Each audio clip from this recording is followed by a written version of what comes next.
Hello again. Did you miss me? Have you been waiting patiently for me to upload the next video? Maybe. Probably not. Who knows? Anyway, after having ignored Twitter as a social media platform for the entire last 14 years of its existence, last week I finally started my first YouTube rant about all of the hypocrisy, bullshit and misinformation that is flying around on this website. I put together a compilation of 10 tweets which were so incredibly stupid, misleading and full of hypocrisy that I had to do a little research on their claims and then had to confront the people responsible for them about their bullshit. This led to some very different reactions. Over the last week, the 22 minutes long video reached an incredibly broad audience, peaking at an entirety of 19 views. Still counting. That's about 19 people more than expected. So I thought, why not do it again? With the current situation, I don't have anything better to do anyways. So this video is episode 2 of the by now serious top 10 most hypocritical tweets of the week. For last week's episode I had only one person who gave me feedback about it, and that happened to actually be one of the people mentioned in the video. Trump 2020 Pence 2024 was so kind to give me his honest opinion about what he did like and what he didn't like of the video. He seemed to have made it at least through the first half of the video and replied to it with an entirety of 8 tweets. I respect your opinion, but to be fair, most of them had definitely met the criteria to be included in this week's video. But I didn't want to make 8 out of 10 tweets of this week just about you, Trump 2020, Pence 2024. So I proudly announced that you will get a whole special episode just about yourself, which I will upload in the next few days. Don't worry, I didn't forget you. But let's get started with today's video. Here are the top 10 most hypocritical tweets of the week. Number 10. Ryan A. Fernan. As a non-American, I hadn't heard about Ryan Fernan before, but I'm pretty sure that many Americans haven't heard from him either. But according to his Twitter profile, he seems to be the founder and co-chairman of Students for Trump, so he should probably be aware of what he's talking about and that his public tweets can have an impact on the behavior of his more than 800,000 followers. He tweeted the following. If you can stand in line at Walmart 6 feet apart with a mask on, you can sure as hell do the same thing and vote for President Trump on November 3rd. From a theoretical standpoint, this tweet is probably true. If you are physically able to get to a grocery store, you are probably also able to get to a voting ballot during the presidential election. But this comparison is more complex. The question should not be if you're able to do it, but if you should have to take the risk of doing it, and by that possibly having to risk your health. In the majority of states, it is already possible to vote from home without having to give a reason for it, and in most states where you have to give a reason, the fear of getting infected at the voting ballots will probably be legitimate should the coronavirus still be around in November. Getting your groceries delivered to your home from Walmart, however, is only possible in a certain number of cities, and if so, is usually linked to a certain delivery fee. So if you don't live in one of these cities or just don't have enough money to spare, you eventually have to risk going to the store and by that to risk getting infected by COVID-19. So it's difficult to compare these two situations, and I'm sure Ryan Fernan knows about that. But like many Republican politicians, he probably fears that a higher rate of mail voters may lead to a bigger voter turnout. President Trump has already expressed his concern accidentally, while his official reason for opposing absentee voting is the massive number of potential voter fraud. According to many experts, the number of voter fraud has always been incredibly low, even in states where all voting is made by mail. So this is probably just an excuse. If you want to express your concerns, Ryan Fernan, just admit it and don't try to encourage people into potentially endangering themselves. Number 9. Dave Abramson replying to the Bradford file. Similar to last week's Gordon Wright, I'm not entirely sure if this fellow committed the crime of hypocrisy by intentionally posting misleading information, or if he just doesn't know what he's talking about. Sometimes it's just really hard to tell. And of course the discussion he was participating in was about the corona death toll again. He tweeted the following. Scientists predicted 2.2 million US deaths. Trump is saving over 2.1 million American lives. Thank you, Mr. President. So if you followed the news over the last few weeks, you probably have noticed that the president's rhetoric shifted from "there will be no casualties at all" over "there will be much less casualties than by the flu" to "there would have been so many more casualties if I didn't handle the situation so well." The last one seemed to have stuck with Dave Abramson. But here's the problem with his argumentation. The number of 2.2 million casualties was published by a few researchers in London, who came to this number by drawing a scenario in which the US would have done nothing at all to prevent the virus from spreading after it had already reached the US. This study was published at the 15th of March and was reportedly sent to the president about a week earlier. At the same time, Trump was still claiming that there would be much less people dying by corona than by the flu. Well, according to the more than 65,000 fatalities, he was wrong. So instead of praising him just for not doing nothing at all, you could see it in a different way.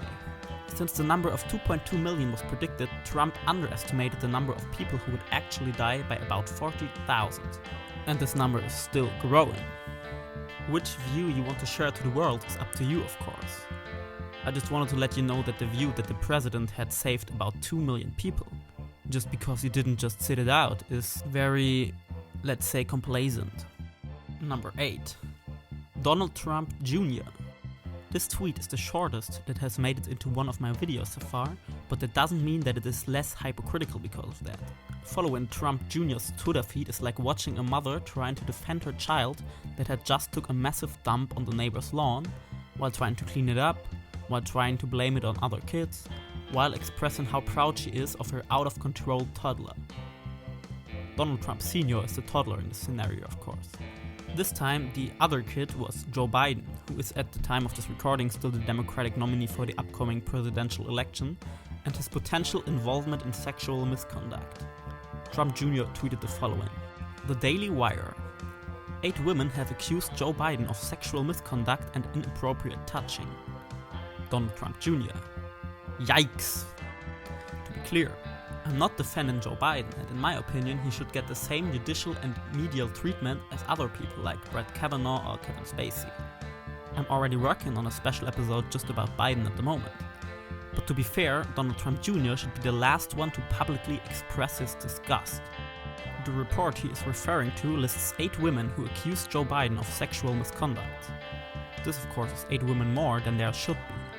But if Trump Jr. would dare to take a look at the personal history of his daddy, he would know that there were at least 25 women who accused Trump Sr. of sexual misconduct. So he beats Joe Biden at least 3-1 on this matter.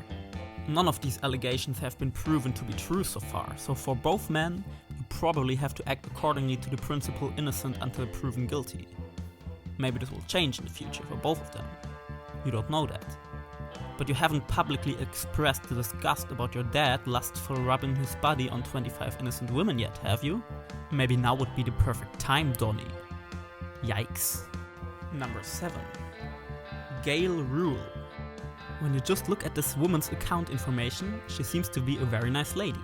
She's a former teacher, a mother and grandmother, happily married, cares for her dad and loves her country as well as she loves President Trump.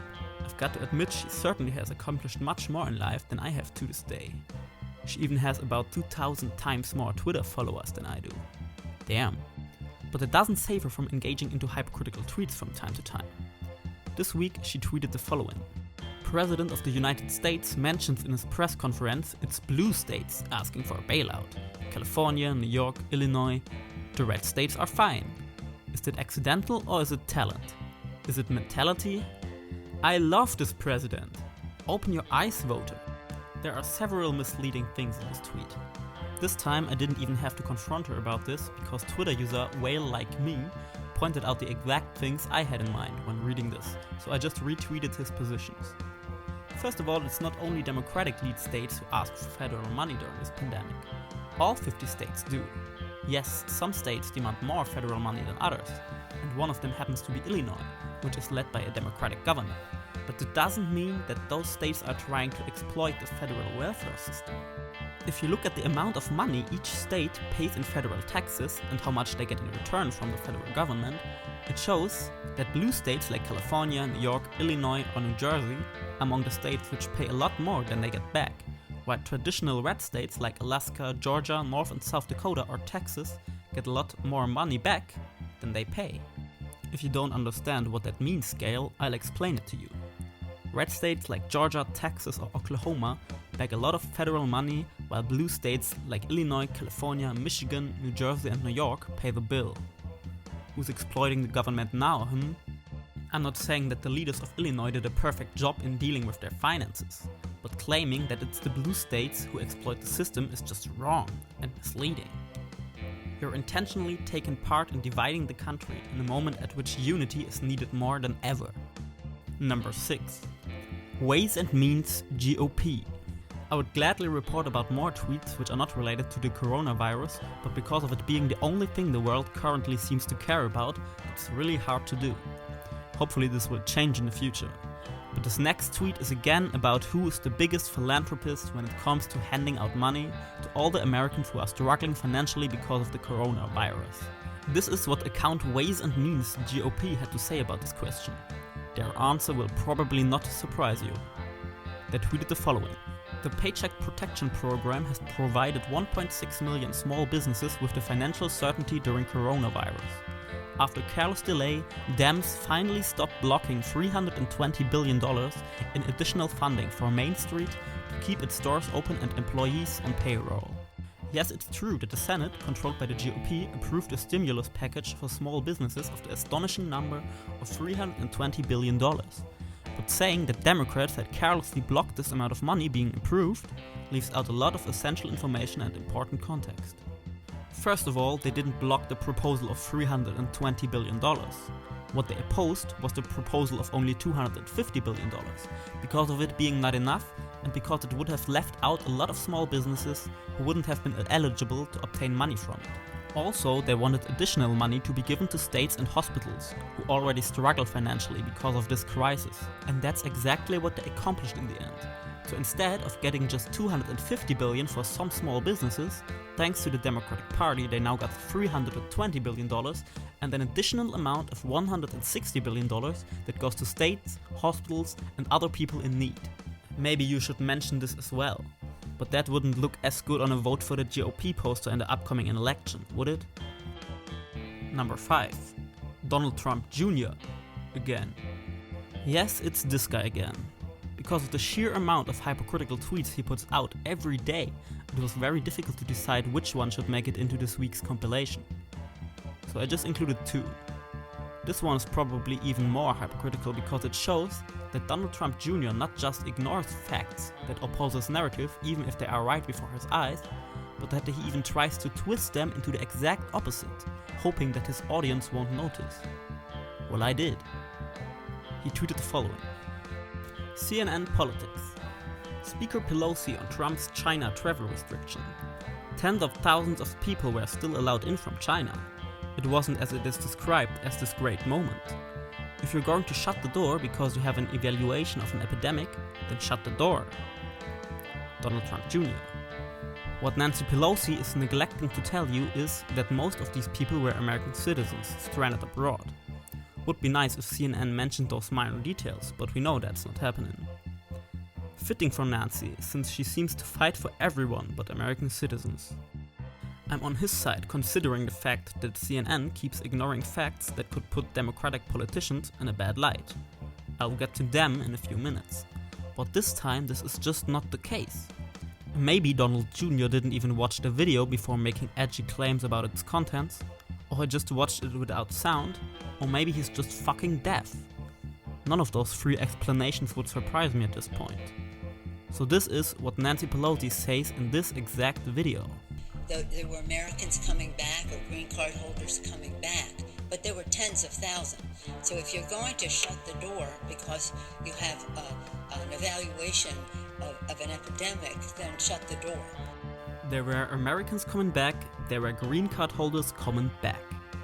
Seems like she did exactly say the thing Donald Jr. accused her and CNN of ignoring. And the point she was making was that even the only thing Trump Sr. keeps mentioning when praising his response to the coronavirus, his travel ban to China, had some flaws. So either Trump Jr. is just very, very stupid, or he knows exactly that his fans won't even click on the video and just retweet this misleading claim anyway. It's probably both. And this combination leads to most of the bullshit out there. Number 4. Ryan A. Fernan. Yes, like Donald Trump Jr., this guy gets a second mention as well. I actually don't want to have the same people multiple times each week, but this new tweet just came in and I just couldn't ignore it. he tweeted the following. Isn't it ironic that Nancy Pelosi blocked remote voting for Congress because she feels it's not secure, but wants the entire country to vote by mail? Well, he really seems to be into the voting by mail kind of thing. It seems like he's really scared of it, so he puts out misleading information after misleading information about it. As I said before, the security concerns are probably just an excuse for trying to prevent it from happening. And yes, Nancy Pelosi has mentioned those concerns about remote voting of the House before, but over the last weeks she clearly started supporting it, while her Republican colleagues kept opposing it to this day. Pelosi had already set a date for a vote which would have allowed remote voting to happen, but had to delay it because she wanted a major change in the House rules like this to be a bipartisan decision. So if you want to put out this meant to be funny tweet now, Ryan, you should first check recent development about the situation. Your party is criticizing Nancy Pelosi both for wanting a remote vote and blocking it at the same time. Isn't that ironic? Number 3. The Bradford file. This guy really screams for an entire special episode just about his hypocritical tweets, because he dares to use "liberal hypocrisy is a disease" as his personal slogan, while putting out an amount of misleading tweets that is insane. Yes, liberal hypocrisy is a disease, but guess what? Right-wing hypocrisy is a disease as well, and you're engaging in it on a daily basis. He tweeted the following. Is it just me, or do Democrats have no intention of supporting any plan to reopen America? It's time to end this bullshit charade. According to the amount of likes and retweets, it seems that he's not the only one who shares this view. But have his fans really been sharing this view already, or do they just share it because of guys like the Bradford file telling them to? I say it's the latter. Because if anyone looked up the details behind this claim, they would find out that this is just a blatant lie. The Democratic Party put out a detailed plan to reopen the whole country in a coordinated way just 3 days before this tweet. There were several reports about it. You probably know that, but you don't care because you want your 200,000 followers to share your radical opinion and follow your lead so you can get what you want. More followers to tell your bullshit to. This is by far not the only tweet in which you engage in non-liberal hypocrisy, so you will probably get a whole special episode in the near future. Number 2. I miss James Woods. This one mainly makes number 2 of the week because of his ingenious response when confronted with his hypocrisy. He chose the easy way like most hypocrites do and just blocked me, so I can't show you the whole thread, but here's what he said.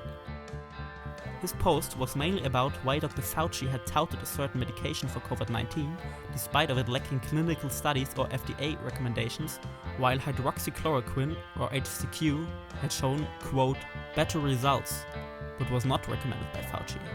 So what happened?